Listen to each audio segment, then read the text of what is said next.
रिमझिम की कहानी में अब एक साथ कई बड़े मोड़ आने वाले हैं। गुप्त नवरात्रि के शुभ अवसर पर पूरे राजमहल में माता रानी की विशेष पूजा की तैयारियां चल रही हैं। स्टे ऑर्डर के कारण मंदिर का निर्माण रुक गया है। इसलिए बाबा घोषणा करता है कि माता रानी की मूर्ति फिलहाल महल में ही स्थापित रहेगी और उसकी पूजा अर्चना लगातार होती रहनी चाहिए। वह इस जिम्मेदारी को राज परिवार को सौंप देता है, लेकिन उसके मन में कोई और ही खतरनाक साजिश चल रही होती है। बाबा मन ही मन समीर और रिमझिम को चुनौती देता है कि शाम ठीक 5 बजे ऐसा प्रकोप होगा जिसकी उन्होंने कभी कल्पना भी नहीं की होगी।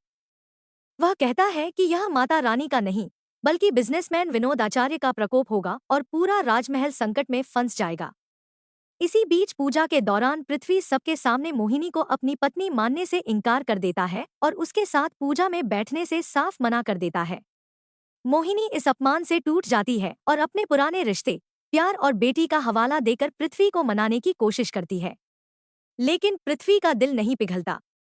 वह मोहिनी के सामने एक ऐसी शर्त रख देता है जिसे सुनकर हर कोई हैरान रह जाता है।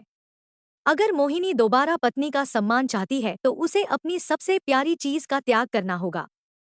वह सबसे प्यारी चीज कोई और नहीं, बल्कि समीर है। पृथ्वी साफ कह देता है कि मोहिनी को समीर और अपने रिश्ते में से किसी एक को चुनना होगा। दूसरी ओर समीर के सामने भी एक कठिन परीक्षा खड़ी कर दी जाती है।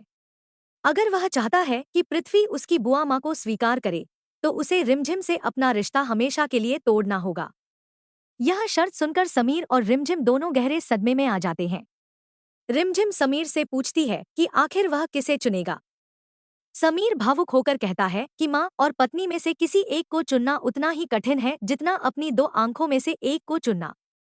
रिमझिम भी साफ कह देती है कि अगर उसे समीर का साथ नहीं मिला तो उसके लिए जिंदगी का कोई मतलब नहीं रहेगा।